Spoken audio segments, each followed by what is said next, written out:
राधे राधे। वास्तव में आत्मा की दृष्टि से देखा जाए तो संसार में कोई गैर है ही नहीं। सब अपनी ही आत्मा है और अपने साथ ही बैर विरोध अथवा अपना अहित चिंतन किया जाना असंभव है। संत महान पुरुष सबका शुभ चिंतन करते हैं, क्योंकि ज्ञान दृष्टि से ये सबको अपनी आत्मा जानते हैं, मानते हैं। उनका भाव एक ही होता है, सर्वे भवन्तु सुखिनः, सर्वे सन्तु निरामया, सर्वे भद्राणि पश्यन्तु माँ कश्चित् दुःखभाग् भवेत्। सब सुखी हो, निरोगी हो, सबका कल्याण हो, कोई भी दुख को प्राप्त न हो।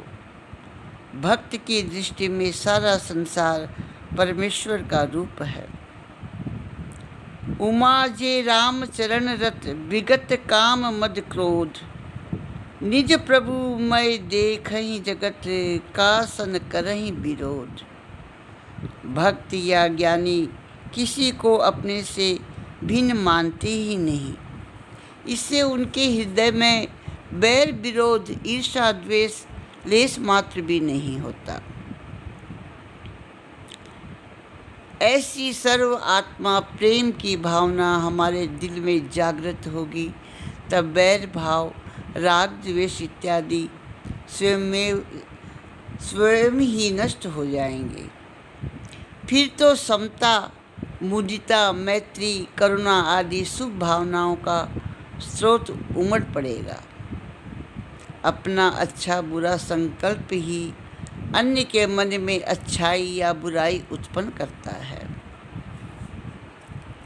एक माई थी, अपनी लड़की के साथ वह राजमार्ग पर चली जा रही थी। चलते चलते वह काफ़ी थक गई। इतने में एक घुड़सवार आया।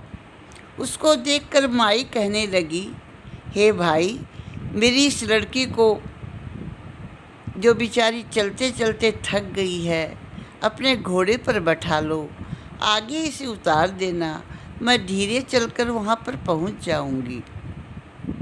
वह कहने लगा, माई मैं बहुत जल्दी में हूँ, मैं घोड़े पर नहीं बैठा सकता। ऐसा कहकर वह आगे चला गया। आगे जाकर उसके मन में विचार आया, मैंने बड़ी भारी भूल की है, लड़की को घोड़े पर बैठा ही लेना चाहिए था। माई तो पीछे रह जाती, मैं लड़की को अपने घर ले जाता। ऐसा खोटा संकल्प कर उसने घोड़े को वहीं रोका, माई के आने की प्रतीक्षा करने लगा। इधर माई के मन में ये विचार आया कि मैं कितनी मूर्ख हूँ, जो अनजान पुरुष के साथ अपनी लड़की को बैठा रही थी। अगर वह इसे ले जाता तो मैं क्या करती।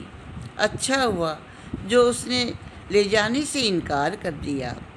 ऐसा विचार करते करते माई घुड़सवार के निकट पहुंच गई। तब उसने कहा, माई ला, मैं तेरी लड़की को घोड़े पर बैठा लेता हूँ। तब माई कहने लगी, भैया, जो तेरे कान में कहकर गया है वह मुझे भी सावधान करके चला गया। जब तेरे मन में बुराई नहीं थी तब मैंने ये बात कही थी कि लड़की को पीछे बैठा ले। अब तेरे मन में बुराई आई है तो मुझको भी कोई समझा गया, इसलिए अब तुम्हारे घोड़े पर मैं लड़की को नहीं बैठाती। वह लज्जित होकर के चला गया। कहने का भाव ये है कि जगत जो है भावमय है। हमारी जैसी भावना होती है उसी के अनुसार हमको फल प्राप्त होता है। हमें अपने मन में सबके प्रति शुभ भावना रखनी ही सर्वथा योग्य है। यही मन की अहिंसा है। वाणी की अहिंसा, कठोर शब्द बोल करके किसी के चित्त को नहीं दुखाना चाहिए, यही वाणी की अहिंसा है। अहंकार के कारण ही मानव दूसरे को कटु शब्दों के द्वारा पीड़ित करता है।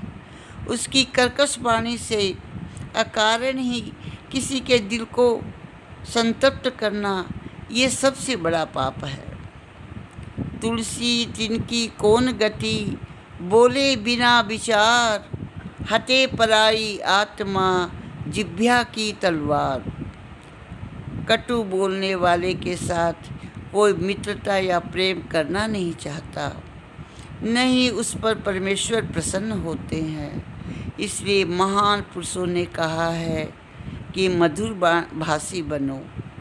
यहाँ तक कि घर में नौकर चाकर, दरबान, ड्राइवर आदि को भी धन के गर्भ में आकर के कटु वचन मत बोलो।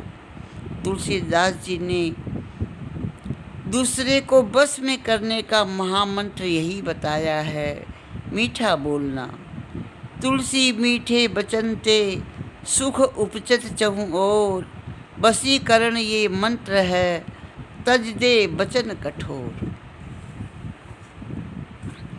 कागा कागो धन हरे, कोयल काको दे, मीठी बाणी बोल कर जग अपनों कर लेत।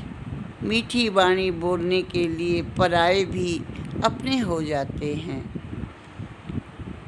जबकि कटु बाणी बोलने वाला अपने से भी शत्रुता कर बैठता है।